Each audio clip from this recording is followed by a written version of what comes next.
What up, bitches? Welcome back to Law of Attraction Changed My Life. I am your host, Francesca Amber, and this week it's going to be a bit of a short, sweet and simple one. Shall I tell you for why? Your girl's on holiday, and by holiday, I mean I've gone to stay in an Airbnb with all of my family back in Essex where we're from because we've got to spread my nan's ashes. It's been 2 years. She's been under the dining table in a box. It's not right. It's not respectful. She's told us where she wants to go, and that's what we're going to do. It's slightly awkward. My nan wanted to be buried with her husband and her son in Essex, and that didn't happen.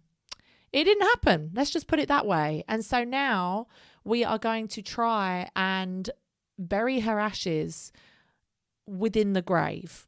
Now that includes me and my sister and 6 children going into a graveyard with a shovel and digging a hole. That doesn't look right. I don't think that looks right to anybody. So that's what I'm spending my week doing. Seriously, when I think about the summer holidays, at the beginning of these summer holidays, my intention was just to be really present and to create memories with my family and just be there, just be a mum and not think, oh, I've got to go do this work and, minimize my other obligations. Is she out socializing? Not that much. Is she out going on dates? Is she fuck? I'm prioritizing the mems and the kids. That's what I'm doing right now. And I love that for me. Do you know what I mean? Am I burnt out? Am I exhausted? Am I frazzled? Yes, I am. But I'm living my goddamn life. I hope you're living your best summer holiday life too. Anyway, what I wanted to talk about on the pod this week is something that I saw on Instagram. It was a little quote that came up on Instagram and I was like, oh, this is so amazing. I need to share it. Now, this was from Elevated State's account, but I have actually since seen it on a couple of other accounts. So maybe you've seen it too. Let's see. It says, uncommon advice. If you don't know what to pursue in life right now, pursue yourself. Pursue becoming the healthiest, happiest, most healed, most present, most confident version of yourself. Then the right path will reveal itself.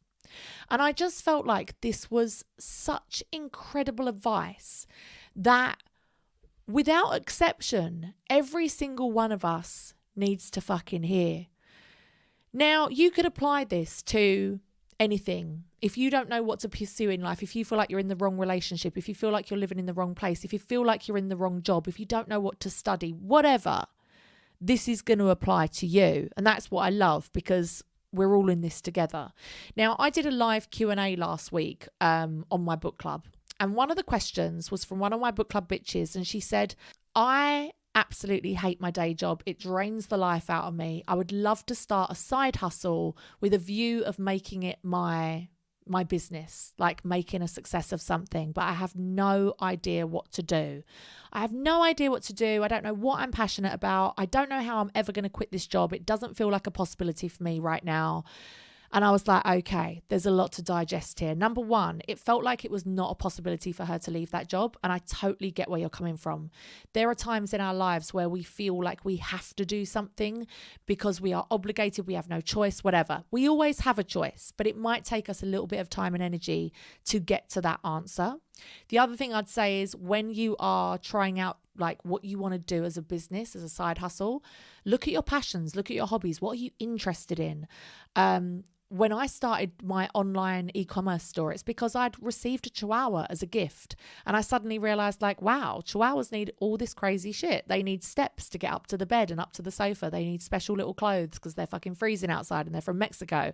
They need special harnesses because their necks are too delicate for a collar. All these things, right? And I was like, wow, I could set up a store specifically for chihuahuas. And so looking at things that you're passionate about, trying lots of different things. Volume creates victory. We need to try lots of different things to find what we want to do. But sometimes I think if you feel like your day job is draining you and you have no way out of it, and that genuinely feels like a reality to you, this is where this amazing quote comes in. Fuck the job. Just carry on doing it. Give it your best energy, do what you can. But in the meantime, if that area of your life feels completely unmovable, and this is just a job as an example, right? For other people, it could be, I'm in this relationship and for whatever reason, I cannot leave. Like I'm stuck in this for now. It could be that you feel like you are living in the wrong place. I don't know. You don't know what to study, whatever it is. You can work on yourself. You can pursue yourself separate to that issue, and absolutely everything in your life will transform as a result. Now, I spoke to Paul Brunson about this on the pod not long ago, about how when you start to elevate certain areas of your life, it could be that you start to treat your body better and you start to work out. Maybe you start a new hobby, a new sport with friends, and it's something that brings you a lot of joy. That will have a knock-on effect to be like, actually, I'm doing so well with this. I actually want to start eating better. I'm going to start treating my body better, eating better. It has a knock-on effect to that. Then you find you've got more energy and you've got more vitality and you've got more life. And you think, actually, I've got this bit more energy. I'm actually going to start working on this little business idea I've got. And then it knocks on to every area of your life. You go out and see your friends, and rather than sitting complaining about your life and saying, oh, I've got no news, everything's shit, everyone's broke, you actually can say, guess what? I started this new hobby with Jackie and we go horse riding on a Tuesday and we fucking love it. We go through the forest and it's amazing and I'm getting fitter, I'm getting stronger. And you know what? As a result, I've started eating better. I'm really enjoying cooking and I've got this new business idea. It keeps coming to me and I've kind of got the energy to do it now. And what do you think about this? I'm going to, I don't know, sell my used shoes on OnlyFans. I don't know. I'm not here to judge what your fucking side hustle is, okay? But you can see how working on yourself and pursuing your self-development in all different areas, whether that's spirituality, business development, mindset work, physical fitness work, whatever it might be, every area of your life will elevate as a result. And what I love about this is anyone can do it. It doesn't matter what is freezing you in time and making you feel absolutely paralyzed by indecision or despair because you've got this one thing in your life that's fucking you up. You are able to just pursue yourself and work on yourself, and everything else will become clear. That issue will no longer be an issue. You will see a clear way out of it. So I kind of had this situation a little bit. I went through a bit of a crisis recently. It was horrible, actually, back in sort of the winter time, where I suddenly felt like maybe I shouldn't be living where I'm living. Now, this is a fucking problem, okay? Because I moved to be close to my family. I moved for my daughters to be in the countryside, to be safe, to not be around pollution, to be able to live their best free-range lives. I bought my dream house. I renovated my dream house.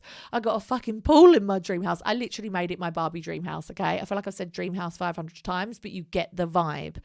And so to suddenly have these thoughts of like, but shit, maybe I shouldn't be here. I don't feel like the man for me is here. I feel like all of my job opportunities are in London. What do I do? What do I do? What do I do?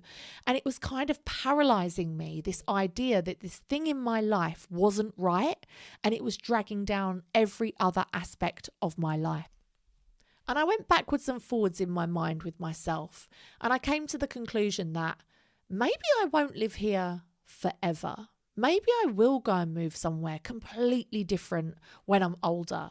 But what I do know is that for right now, while my children are young and whilst my mum is alive and whilst my sister is raising her children 15 minutes away, I definitely, as a single woman, need this love and support and community and family around me. Not just me, but the girls need it too. It is invaluable. And so I'd kind of made this decision of like, this is 100% right for the foreseeable future, for the next couple of years, 100%. And it allowed me to then pursue this location and pursue this life path that I'd chosen in all the best ways, basically making my life the best it can be, regardless of anything else. So I continue to work on nurturing my relationships and my friendships here. I continue to get involved in the local community. The girls were involved in so many local things, the local church, clubs, dancing schools and stuff. I also got involved in a local dancing school. I started pole dancing, and that was such a fucking vibe. Such a community there, such a fun thing to do. Going horse riding again and making the most of my family being around the corner. Like, I do not take it for granted. But also when I did that, all the other aspects of my life and working on myself were elevating every area of my life, so that this one area that I was fixated on and worried about just kind of became null and void. The more that you work on pursuing yourself, being the healthiest, most healed, most nourished, becoming the best version of you can be, is literally the best thing you can do. Because it then doesn't really matter if you are not taking action on the elephant in the room. If you are, let's apply this to a relationship, right? We've all been in those situations where we're like, oh no, how did I find myself here? Why am I living with this psychopath? What am I doing? Am I going to get murdered in my sleep? Have we all been there? I feel like I have. And sometimes you don't have the courage to leave right away. It might be because you have just bought a property together. It might be because you've just had a child together, or you have several children together and you cannot even face the reality of not being with your children all the time. It could be because you have debts together and that terrifies you. It could be because mentally you just are not in the mindset yet to be able to leave and be on your own. Now, the worst thing to do in this situation, when lots of other parts of your life are completely unhealed and unnourished, because Lord knows being in the wrong relationship and it taking up so much of your headspace will fuck up lots of areas of your life, and it can feel paralyzing to be like, oh, I'm not ready to change anything about it yet, I just don't know what to do. And that's where this advice is so empowering. You don't have to do anything about your relationship. Put a pin in it, save that for another day. Look at it again in 3 months. But during that 3 months, start to work on yourself like you love yourself more than anybody else in the world. Work on yourself like your life depends on it, because guess what? It fucking does. And you will be astounded at the growth that you will achieve, the ways that your life will transform. And the great thing about your life transforming and you transforming in your mindset is whatever is not in alignment with you, whether that's a job, whether that's a person, it will become abundantly clear and it will become impossible to ignore. And guess what? Spoiler alert, it will become much, much easier to leave it behind. And that's ultimately what we want, right? Is we want to be able to walk away and for it not to shatter us into a million pieces. So I hope that advice has been useful to you. I'm going to read it again in case you want to be reminded of this again. And I'm going to post it on my Instagram. So if you're not following me on Instagram already, what are you doing with your life? Go and check me out. I'm at Law of Attraction, Changed My Life, and at Francesca Amber. If you want to see pictures of me, I don't know, burying my nan's ashes, I'm not going to take a picture of that. I'm not going to do that. If you want to see pictures of me pole dancing, standing on my head, living my best life, I don't know, I'm at Francesca Amber. But I'm going to post it on there. So, uncommon advice. If you don't know what to pursue in life right now, pursue yourself. Pursue becoming the happiest, healthiest, most healed, most present, most confident version of yourself. Then the right path will reveal itself. Love that for us. Fucking love that for us. If you don't know how to get started with self-development, oh, she has a self-development book club. Come and join us. It is a beautiful coven of it's not a coven, it's not a cult, it is a book club. There's about 2,000 of us, and it's a truly magical, supportive place to be. They say that you can only grow as much as the people around you, and we don't always have supportive people in our lives. A lot of my family and friends do not practice the law of attraction. They are not into self-development. I'd have to find randomers in the smoking area of a gay club to talk to this shit about. And I actually don't think they wanted to talk about it either, if I'm honest with you. And that's where the book club is so magical. You get to share your experiences and your journey with a group of like-minded women and a couple of gays and get their insight and do this journey together. Each month we choose a brand new book, and honestly, there are such a wide variety of books. You can go back and listen to any of the ones we've done. We've done ones on money mindset, on feng shui, how your environment affects your life, decluttering, dressing for the life that you want. I can't even tell you, like strategy, business strategy, so many things, as well as good old law of attraction, of course. This month in the book club, we are reading Let It Be Easy, Simple Ways to Stop Stressing and Start Living. And I got to tell you, it's a goddamn vibe. And Lord knows, in these summer holidays, I needed ways to stop stressing and start living. There honestly are some incredible lessons in there. So come and join us. Your journey to self-development can start today. But remember to pursue yourself, and you can never go wrong with that. It's never going to be wasted energy. It's never going to be wasted time. I think as women, and I know that 98% of you are women, we are so time and energy poor. One of my fears when I start embarking on something of like, oh, should I look at living in this certain place? Or should I go on Tinder and really trying to find a partner? Like, or should I, whatever, is I'm so scared that it's a waste of my time and energy, because those are resources that I do not have much of. But working on yourself is never, ever going to be a waste of time or energy. It is always going to pay you dividends. You got to be with you for the rest of your goddamn life. Do you know what I'm saying? So you might as well make that relationship the most amazing that you can. Anyway, that's it. I did say it's a short one. She's in Essex. Think of me digging in a graveyard, hopefully not getting caught. And I will see you bitches next week. You can catch this podcast every single Friday. I have a new episode out each week. If you enjoyed this episode and you got any value from it at all, please do rate, review, subscribe. It helps me so, so much. And maybe share this. Share it with a friend. Be like, oh, I thought you could listen to this. I thought it would do you good. That would help me out a lot. And I'll see you next week. The law of attraction has changed my life. It's going to change yours too, bitch. Bye.